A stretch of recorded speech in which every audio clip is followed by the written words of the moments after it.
आकाशवाणी पुणे. प्रशांत जाधव प्रादेशिक बातम्या देत आहे. ठळक बातम्या. भारतीय राज्यघटनेबाबत नवीन पिढीमध्ये जागृतीसाठी संविधान मंदिर प्रेरणादायी ठरेल. उपराष्ट्रपती जगदीप धनखड यांचा विश्वास. संशोधन आणि तंत्रज्ञानाची जोड देत कृषी अर्थव्यवस्थेला पाठबळ द्यावं लागेल. केंद्रीय मंत्री नितीन गडकरी यांचं प्रतिपादन.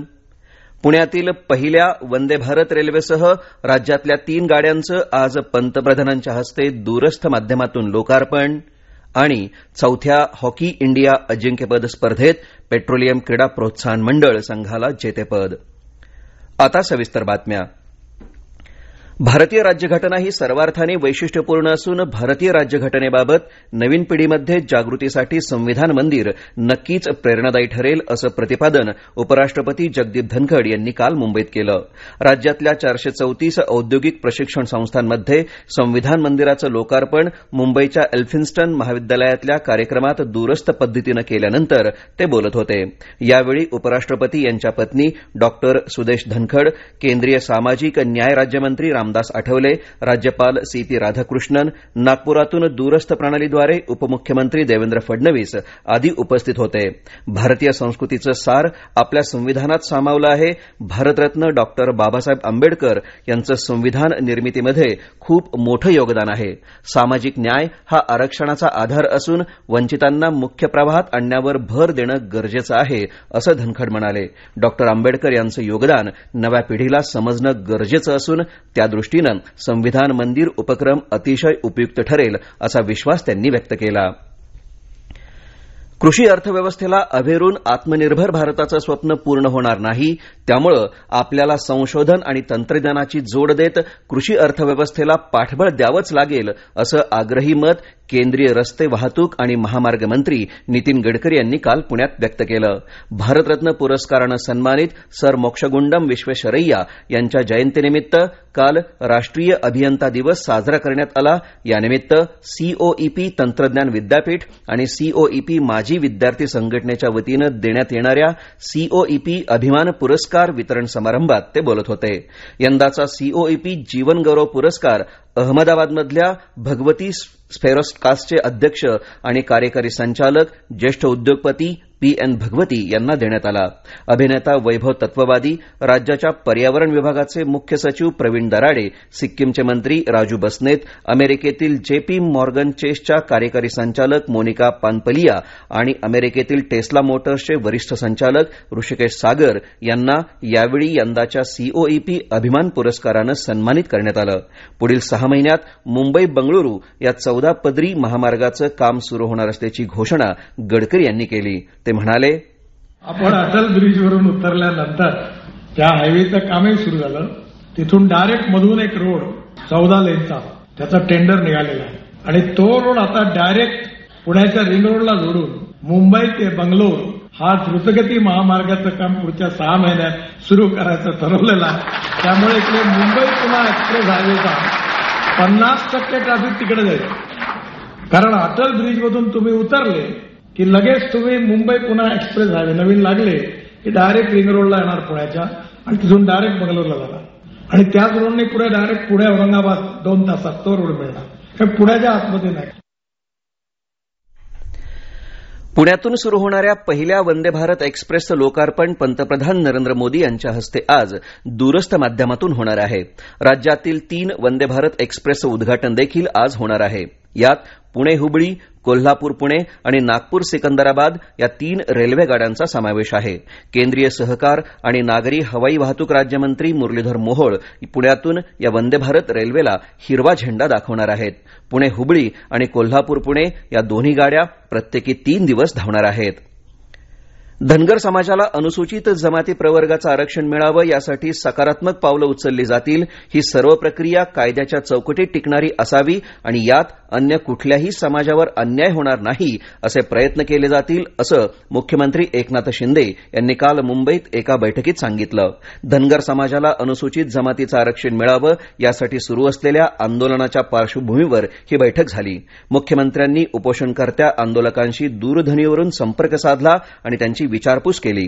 धनगर समाजाला अनुसूचित जमातीचं आरक्षण लागू करण्याबाबत स्थापन करण्यात आलेल्या डॉक्टर सुधाकर शिंदे समितीला देखील लवकरात लवकर अहवाल देण्याचे निर्देश या बैठकीत देण्यात आले. डॉक्टर शिंदे यांनी समितीच्या कामाबाबत माहिती दिली. या प्रादेशिक बातम्या आपण आकाशवाणीच्या पुणे केंद्रावरून ऐकत आहात. अनंत चतुर्दशीनिमित्त उद्या पुणे शहरातील वाहतुकीत बदल करण्यात आला आहे. शिवाजी रस्ता तसंच लक्ष्मी, कुमठेकर, बाजीराव, केळकर, टिळक, शास्त्री, जंगली महाराज, कर्वे, भांडारकर आणि फर्ग्युसन महाविद्यालय रस्ता वाहतुकीसाठी बंद करण्यात येणार आहेत. तर शहरातील इतर रस्त्यांवरील वाहतूक अन्य मार्गाने वळवण्यात येणार असल्याची माहिती पोलिसांच्या वाहतूक विभागानं दिली आहे. देशभरात आज साजऱ्या होणाऱ्या ईद मिलाद उन नबी निमित्त राष्ट्रपती द्रौपदी मुर्मू यांनी मुस्लिम समुदायाला शुभेच्छा दिल्या आहेत. प्रेषित मोहम्मद पैगंबरांनी प्रत्येकाला प्रेम आणि बंधुत्वाच्या भावनांना बळ देण्यासाठी प्रेरित केलं. त्यांनी समाजात दया, मानवतेचा प्रसार केला असून राष्ट्रपतींनी मुस्लिम समुदायाला पवित्र कुराणातली शिकवण आत्मसात करण्याचं आवाहन केलं. दरम्यान ईद मिलाद उन नबीची सार्वत्रिक सुट्टी मुंबई महानगर उपनगर वगळता राज्यात सर्वत्र आज कायम ठेवण्यात आली आहे. मुंबई महानगर आणि उपनगरांमध्ये 18 सप्टेंबरला ही सुट्टी राहील. धुळे जिल्ह्यातील शिंदखेडा इथं राष्ट्रवादी काँग्रेस शरदचंद्र पवार पक्षाच्या वतीनं शेतकरी मेळावा आणि वारकरी संप्रदायाच्या भजनी मंडळांना साहित्य वाटपाचा कार्यक्रम काल आयोजित करण्यात आला होता. शिंदखेडा तालुका हा शेतकऱ्यांचा कष्टकऱ्यांचा तालुका आहे. मात्र इथं सध्या गुंडगिरी आणि दहशतीचं वातावरण असल्याचं दिसतं, अशी टीका पक्षाचे राष्ट्रीय अध्यक्ष खासदार शरद पवार यांनी यावेळी बोलताना केली. आमचं सरकार आल्यानंतर जुनी पेन्शन योजना जशीच्या तशी लागू करू असं आश्वासन शिवसेना उद्धव बाळासाहेब ठाकरे पक्षाचे अध्यक्ष उद्धव ठाकरे यांनी काल दिलं. शिर्डी इथं आयोजित जुनी पेन्शन योजनेच्या राज्य अधिवेशनात ते बोलत होते.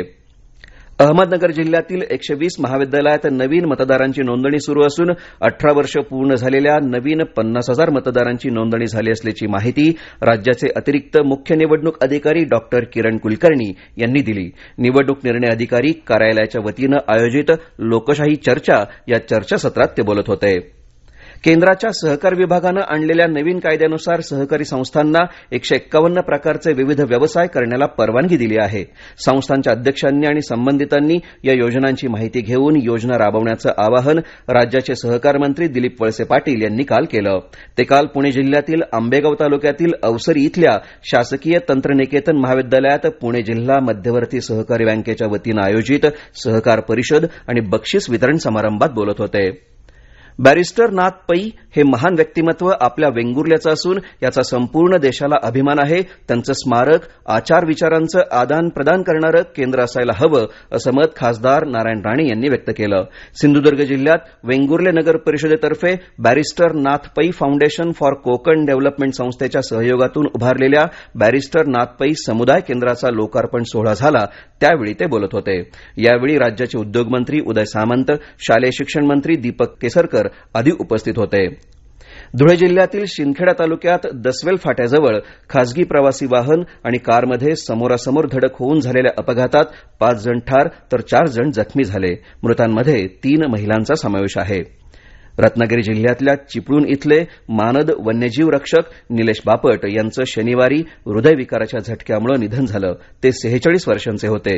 निसर्ग रक्षणासाठी सतत कार्यरत असलेल्या बापट यांनी चिपळूणमधल्या एका डोंगरावर जैवविविधतेनं समृद्ध वनीकरण प्रकल्प साकारला होता. वाट चुकलेल्या वन्य प्राण्यांना त्यांच्या अधिवासात सोडण्यासाठीही ते प्रयत्नशील असत.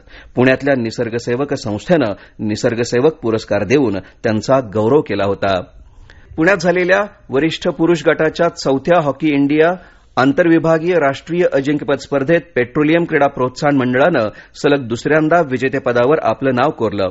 गेल्या वेळी उपविजेता ठरलेल्या रेल्वे क्रीडा प्रोत्साहन मंडळ संघाचा पेट्रोलियम संघानं पेनल्टी शूटआउटवर 3-2 असा पराभव केला. विजेत्या संघाकडून सुमित कुमार, शीलानंद लाकरा तसंच कर्णधार देविंदर वाल्मिकीनं गोल केले. तत्पूर्वी 3ऱ्या क्रमांकासाठी झालेल्या लढतीत सेवा क्रीडा नियामक मंडळ संघानं भारतीय अन्न महामंडळ संघाचा पराभव करत 3रं स्थान राखलं. महाराष्ट्र ऑलिम्पिक संघटनेचे सरचिटणीस नामदेव शिरगावकर यांच्या हस्ते बक्षीस वितरण झालं. हवामान. राज्यात आज सर्वच विभागांमध्ये तुरळक ठिकाणी हलक्या ते मध्यम पावसाचा अंदाज हवामान विभागानं वर्तवला आहे. शेवटी पुन्हा ठळक बातम्या. भारतीय राज्यघटनेबाबत नवीन पिढीमध्ये जागृतीसाठी संविधान मंदिर प्रेरणादायी ठरेल उपराष्ट्रपती जगदीप धनखड यांचा विश्वास संशोधन आणि तंत्रज्ञानाची जोड देत कृषी अर्थव्यवस्थेला पाठबळ द्यावं लागेल केंद्रीय मंत्री नितीन गडकरी यांचं प्रतिपादन पुण्यातील पहिल्या वंदे भारत रेल्वेसह राज्यातल्या 3 गाड्यांचं आज पंतप्रधानांच्या हस्ते दूरस्थ माध्यमातून लोकार्पण आणि 4थ्या हॉकी इंडिया अजिंक्यपद स्पर्धेत पेट्रोलियम क्रीडा प्रोत्साहन मंडळ संघाला विजेतेपद. आकाशवाणी पुणे केंद्रावरचं प्रादेशिक बातमीपत्र संपलं. नमस्कार.